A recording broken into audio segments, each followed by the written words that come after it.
Welcome back to the channel into Monday Night Football action. We got the Detroit Lions taking on the San Francisco 49ers. Got a rematch of the NFC Championship. Unfortunately, it's not the kind of game that we thought it was going to be looking at from the beginning of the year, right? These two teams have gone in completely different directions. We got the Lions still sitting as like the cream of the crop in the NFC, holding on to that one seed. They're 13-2, battling it out with the division rivals, the Minnesota Vikings, for that one seed. And who do they play next week? The Minnesota Vikings. So a win here really sets them up for success to take that one seed and the division. So definitely a lot on the line for the Lions here. You flip it over to the 49ers, man, it's just been a ton of injuries to deal with throughout the course of the season.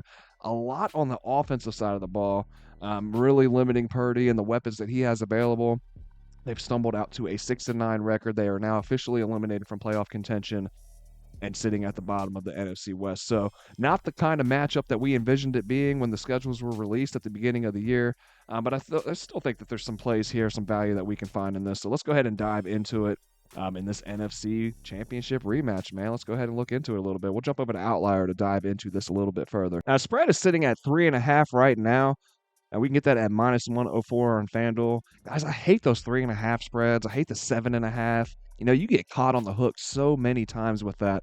This is one of those situations, though, where I think this line is as low as it is because of the injuries. We can scroll over here and look. We talked about the Niners' injuries on the offensive side of the ball already, right?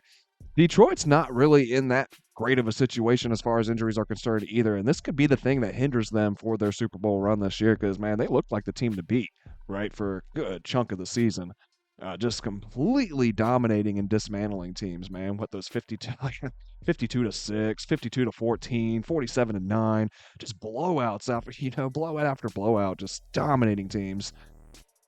These injuries, man, it's going to take a toll. They've got 16 different players on IR on the defensive side of things. They're now down David Montgomery as well with that right knee injury. So a lot of issues for them as far as injuries are concerned as well. But yeah, you look at the Niners and it's more of the same, right? Not only do they have the troubles on the offensive side of things, they're down to their fourth string running back, man. You know what I mean? They're down their top wide receiver as well.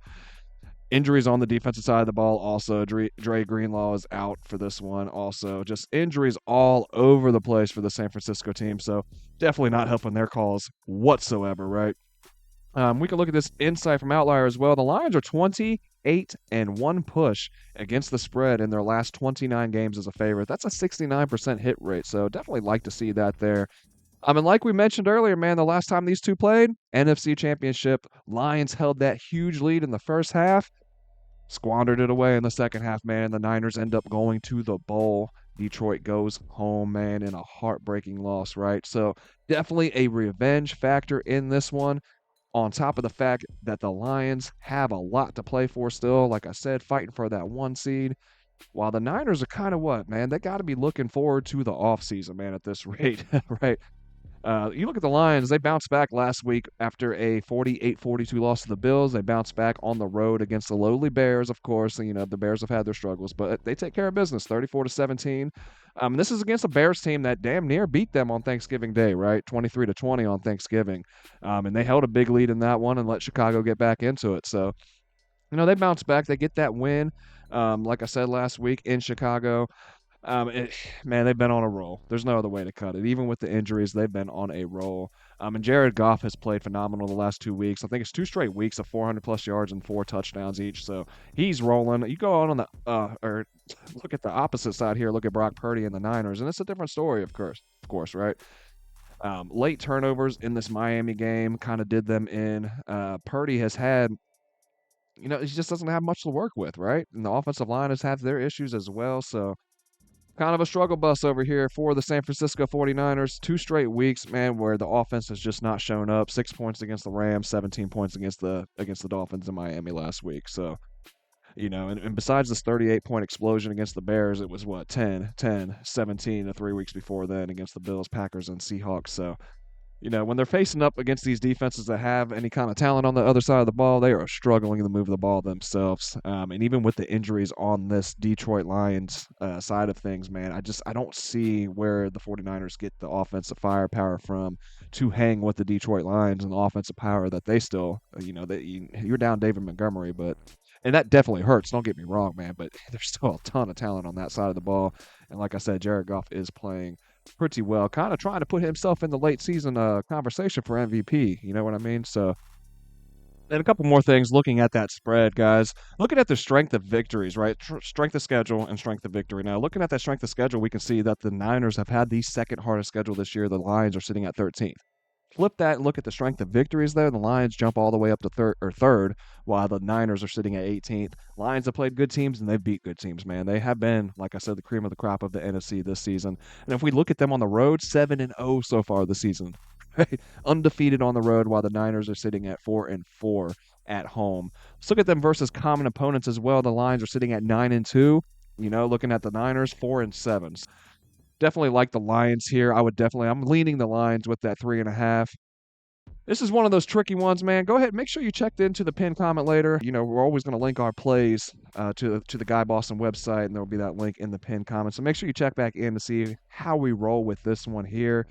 Like I said, man, those 3.5s always scare me. And it's a tricky situation because I feel like the Lions roll in this one. I feel like they can win by, double digits, but why is it down that low, man? You know what I mean? I think the defensive issues, the injuries for the Lions play into this number being lower like that, but I don't know. It still has me a little leery. It makes me want to look at an alternate and kind of push it down to 3 to get into that field goal range just in case. And we can get that at -130 still. It's not like it's super, super juiced. So that might be the route we go with that. Maybe we look at a money line parlay with the total. So like I said, make sure you check into that pinned comment, grab that link. That way you can see which way we end up rolling with this one. But end of day, I am leaning Detroit on the spread. Looking at their statistics over here on the offense, man, what a dominating performance this season. Number one in scoring. They're just under 33 points per game. Third in red zone efficiency and fifth and third down conversions and first for first downs. That red zone efficiency mark right here, that's a big discrepancy between these two teams. Like I said, third for Detroit. San Francisco's defense sitting at 29th in terms of red zone efficiency and 24th in terms of third down conversions. So they're going to have trouble stopping this Detroit team, man. I really do believe that. Now, they are pretty solid against the pass. Third against the pass, right? And second against the Lions are second in passing yards per game on the offensive side of things. But the Lions aren't one-dimensional, you know what I mean? They boast the 6th-ranked rushing attack. Like I said, Montgomery is out, but we do still have Jahmyr Gibbs out here. So I don't think that we see it just a total fall off of the earth, right, for that rushing attack. I think that we definitely see the Lions take advantage of this San Francisco defense and the injuries that are on that side of the ball as well. So, like I said, long story short, I like the Lions here on the spread. And we can go ahead and pop over here. Let's look at the total as well. It's sitting at 50.5, and to me, this just feels a little too high. Um, and I know it's wild to talk about the Lions and their offensive explosion, their firepower that they boast, and then talk about an under. And if you look at them, they're sitting at a 53% rate to the over for this number specifically. And then on the road, it does flip a little bit more in the under's favor, a 57% rate or hit rate to the under for this number specifically, that 50.5 this year on the road. And then, looking at their last 4 games, they've hit 3 out of the last 4, just over at 51 last week against the Bears. So damn near 4 weeks in a row that they've come underneath this number right here. Look at the 49ers at home. They're hitting at a 63% rate to the under. All around on the year so far, 67% rate to the under. So, a little, hit right there on the hook again, 51 under, and then a little bit over there at 54. So, this one's a lean, you know what I mean? I don't know that I get there with this one at all because this is one of those games that it could be kind of a slugfest with the injuries on both sides of the ball. But it could also be one of those games where, I feel like the Lions, like I said, man, I feel like they could roll in this one with that revenge factor in mind from the last year's NFC Championship game, with all the things that are on the table for them still, all the things that they are still playing for. See them coming in here and just kicking some ass, man, for real. And the 49ers just don't, like I said, like I've been saying, they don't have the firepower on either side of the ball really to match up with Detroit and keep pace with them. So that's the thing that scares me about this total, is that Detroit could put up enough points and hold. This could be one of those like 40-14 games, 41-4, 41-17. You know what I mean? And then like Detroit has scored too much for us to hit this under. So maybe it's one where we look at the teams. Maybe we look at a team total under for San Francisco. Maybe we look at a team total over for Detroit. Maybe I just stay the hell away from it, right? Because this one is it's a little tricky in my opinion. If we look at this insight here, we can see that the over has hit.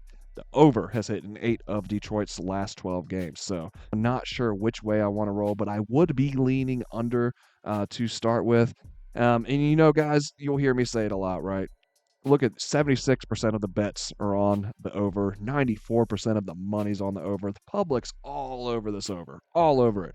And that number opened up at 51 and it's only at 50 and a half, right? So all that money's coming in on the over and we've actually gone down half a point. So, you know, it's those things that you kind of got to look at and want, why is this? Why is this, right? So, like I said, I'm leaning under. Not sure I get there with that, guys. We'll have to see. And then as far as a player prop, I'm looking at Jahmyr Gibbs, running back for the Lions. I'm looking at his receiving yards over 27.5. It's sitting at minus 110 right now over there at Bet365. A couple different things here, guys. We'll go ahead and scroll up here. Let's look at the Niners, their receiving yards allowed. They're second in the league, right? We don't like that at all. But if we look at them specifically against that running back position, bam, they drop all the way to 22nd. They have struggled with those backs out of the backfield, man, catching that ball. So definitely a good look here. We can see the Gamir. We see that Jahmyr Gibbs has hit this receiving yards mark over at a 53% rate, 8 of the last 15 games that he has played on the season, right? But he's hit this 3 straight games now. 5 out of the last 7. So I definitely like that here. And I like this a lot because of the fact that David Montgomery's out, man. And David Montgomery's been a cash cow as far as the over on receiving yards or receptions even, right? Without him in the picture, the Niners struggles there on the defensive side of things. So I definitely like this one here. We can see that he is the 4th most targeted player on this team as well. He actually is targeted higher than David Montgomery was anyways, right? So another thing playing into that as well. So I like this one here, guys. It's a pretty straightforward one for me. We only need 28 yards from Jahmyr, and he's crushed that number the last few weeks. So, and minus 110, like I said, over there at Bet365. All right, guys, that's going to wrap it up here for another episode. I hope you guys enjoyed the content today. I hope you found it helpful and useful. And if you did, please do not forget to smash that like button down there and hit subscribe if you have not already. And be sure to check back into that pinned comment, guys, to see whatever plays that we are rolling with for this game here. And if I throw anything in that I didn't talk about in the video, I'll put a little bullet point in there because a lot of time still between now and kickoff on Monday Night Football. So I'm going to dive in some more. I might find another player prop or two, something like that. Or, like I said, maybe we roll with a money line and a total alternate parlay. We'll see, man. So, like I said, make sure you check back into that pinned comment, see what we're rolling with, and see if you want to ride along. All right, guys, have a great one. Hope we cash out. I'll see you on the next one.